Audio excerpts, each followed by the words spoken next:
So for example, can you make a dua, Allah don't test me? Can you make Allah dua, oh Allah, don't have a fire? Can you make a dua, oh Allah, put everyone in the garden? We regard that to be sinful and wrong. These are fundamental realities which do not change. So you can't say, oh Allah, don't let me die. Okay, these things will be. So that's the way I understand it. And if we saw other examples, we could see it. That's the legal aspect. But in theology, there's certain fundamentals that don't change, you know, inshallah. Yes? I have two questions, but they're not really related. But the first one is about this concept. So dua, it changes qada, is it? Mm-hmm. Yeah, because I heard there was a dua, I heard there was a shaykh who made, and some people were having issues with it. He said, Allahumma inna la nas'aluka radd al-qada walakin nas'aluka lutfa fi. And people were saying that what's desired from the dua is to change the qada. So they said they didn't like the dua. I don't know, maybe... Who didn't like the dua? There were some people. Who are these people? In Edmonton? No. No, but it was, there were some Salafi scholars. Oh, okay. Yeah, but in any case, so this dua is, oh Allah, we do not ask you to change the decree, but to be subtly merciful to us in it. And that's also a very good dua, and that's a dua that indicates ma'rifah. It indicates great ma'rifah. And you know, there is a story, again, I believe these stories because of the people that told me. You don't have to believe them, but there is a story of a great saint who was sleeping under a big rock. And then Allah revealed to him in the qada that the rock was going to fall on him. Of course, he'd be killed. So he asked this dua, I don't ask you to change the qada, but just to be subtly merciful to me. And so the rock began to drop on him in pebbles, in little pebbles, until the whole rock fell, and then he came out of the pebbles and he walked away. Okay, so this is lutf, and we always ask for lutf, you know, in the subtle mercy. What's the other question? The other question was, I still don't understand with the 13 attributes. Like yesterday, the sister asked, what about benevolence? Like, I'm not saying that benevolence should be one of them, but I just don't understand why these 13, like on what basis have these certain been specified? Okay, so that's a good question. Why these 13? And my answer to that would be that this is ijtihad. Our entire tradition is ijtihad. So in fiqh we have ijtihad. In aqeedah we have ijtihad. In tasawwuf you have ijtihad. We believe that the great saints are given inspiration and knowledge, and that's very sound, but they all do ijtihad. They also do. This deen is a deen of ijtihad, of exerting yourself to find the best answer. And so therefore, in looking at all of this, the scholars of these traditions believe that these 13 attributes are absolutely necessary to teach and to learn, and that this should be the foundation of your understanding. Not everybody agrees with them, because as we will see in probably tomorrow, that you have different approaches even among Ahlus Sunnah wal Jama'ah to this. Okay, so some scholars don't like to limit it to these 13. And the question that was asked about benevolence was a really good question. And in fact, maybe my answer was not the best answer to it, because of the fact that Allah insists that He is Ar-Rahman Ar-Rahim.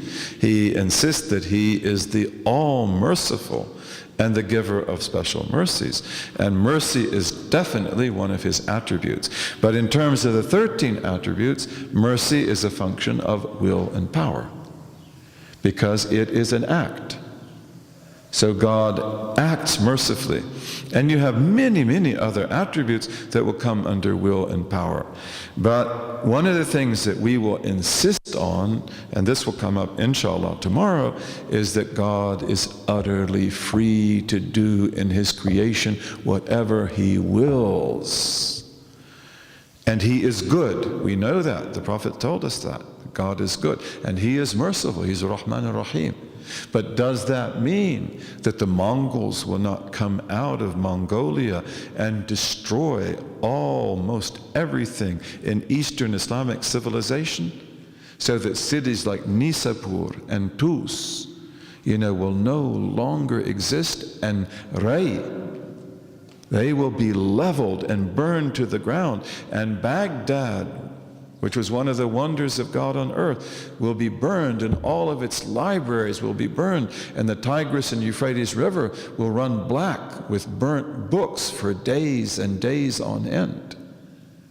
Okay, so it's like, yes, but you be very subtle in the way you understand these things, because God also in His mercy and benevolence wills that evil exist and that people be tried.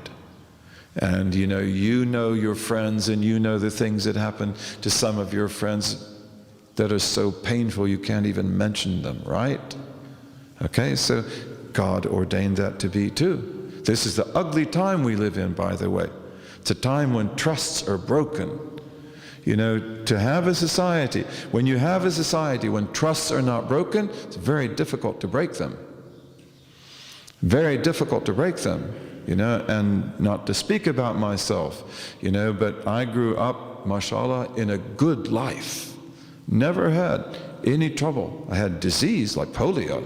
I got that when I was 2 years old, and Allah brought me out of it. And a lot of my friends didn't come out of it. That was 1950, the great polio epidemic. And I got it, and it crippled my left side. I was left-handed. And I couldn't use my left side for a number of years, but then I got it back by the grace of Allah. That was a big thing for me, polio. But that was my trauma, okay? And, my mother, my aunts, my great-grandmother, who was an incredible woman, these people were really good. My father, my grandfather, my great-grandfathers, they were really good. And these are people who, in my belief, did not break trusts, and would not break trust, and could not break trust. So, alhamdulillah, it becomes something that for me is like natural. Okay, but we live in a time where every trust is broken, right? So, for example, when I grew up, you could trust a boy with adult males. Are they going to abuse him? Wallahi, they'd be killed if they abused him. That's the way our society was. We didn't think of that, but had they touched him, they would have been killed. That's that society that we lived in. And the same thing with women. You could trust girls with adult women. They're not going to abuse them or touch them. And you can say, well, I don't believe that. But I grew up in that world. And that was really beautiful, because it meant that boys become like men.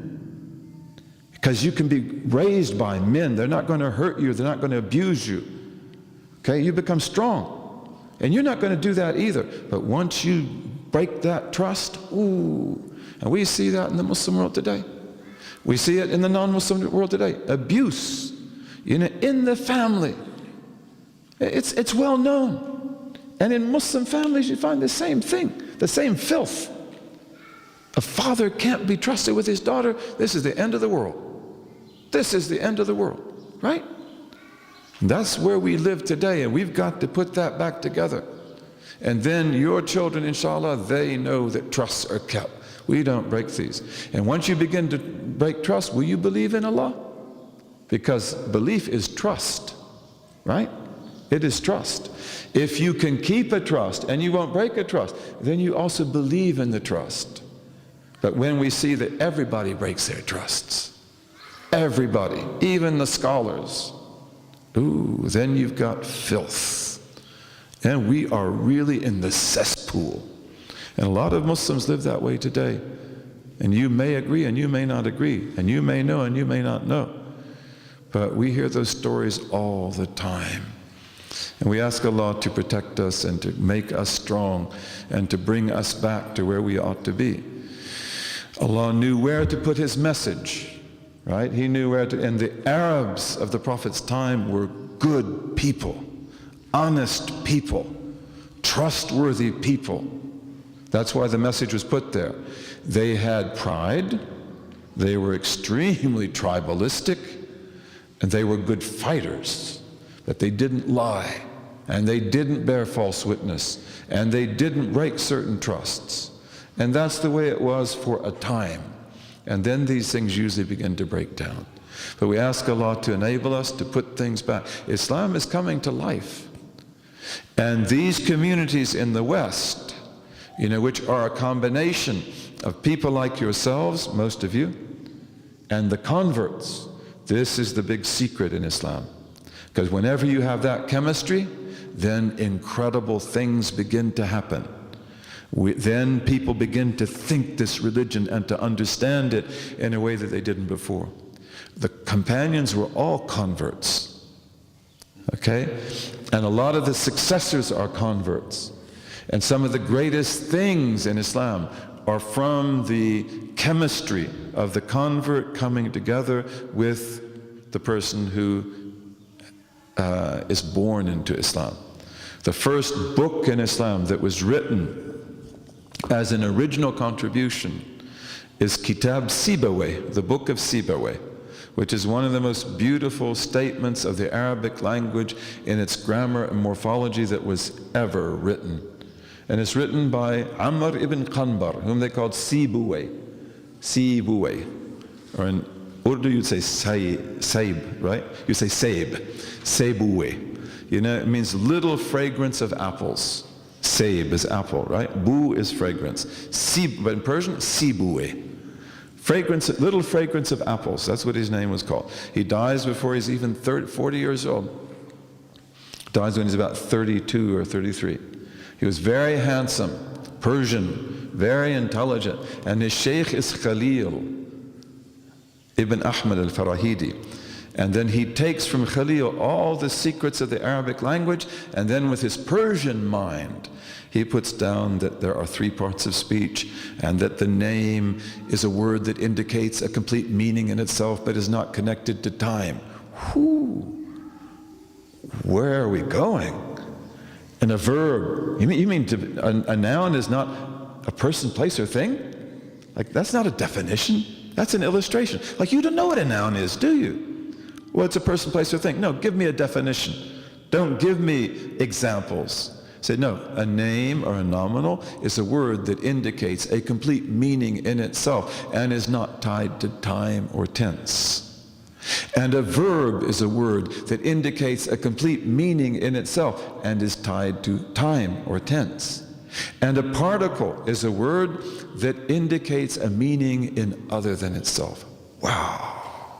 And then you've got sun letters and moon letters.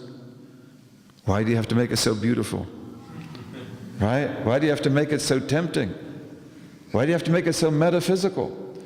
Why couldn't you say assimilated letters and non-assimilated letters? No, sun and moon. There's something happening here. This is a fatah. Okay, and this is the secret of the coming together of the new with the old on the periphery. The periphery is always in Islam where everything happens. And this is a periphery. And Spain and Portugal were always peripheries. Morocco is always a periphery. Turkey is always a periphery, by the way. Malaysia is always a periphery. Indonesia is always a periphery. This is where things happen. In the old Muslim world where we get everybody's a Muslim and so forth, alhamdulillah, that's great, that's wonderful, but then it gets stale and stagnant. That's why you need the water to move, and the water moves when you have conversion. And then you talk to Buddhists, you talk to Magians, you talk to Zoroastrians, you talk to atheists, you talk to materialists, and you bring Christians and Jews, and you bring them into the faith. اللهم وفقنا لما تحبه وترضى واجعلنا من عبيدك السعداء وأمتنا على كلمة الهدى علمنا ما ينفعنا ووفقنا للعمل بما علمتنا به واجعل ما نحن فيه خالصا مخلصا لوجهك الكريم يا رب العالمين. اللهم اجعل تجمعنا هذا تجمعا مرحوما وتفرقنا بعده تفرقا معصوما لا شقيا منا ولا محروما. آمين آمين آمين يا رب العالمين. Took a long time, right? So verse 5 is now declared finished, right? And tomorrow we look at verse 6, and we should be able to go quickly. Tomorrow we might do 4 or 5, inshallah, and more if we can, inshallah. Wassalamu alaikum.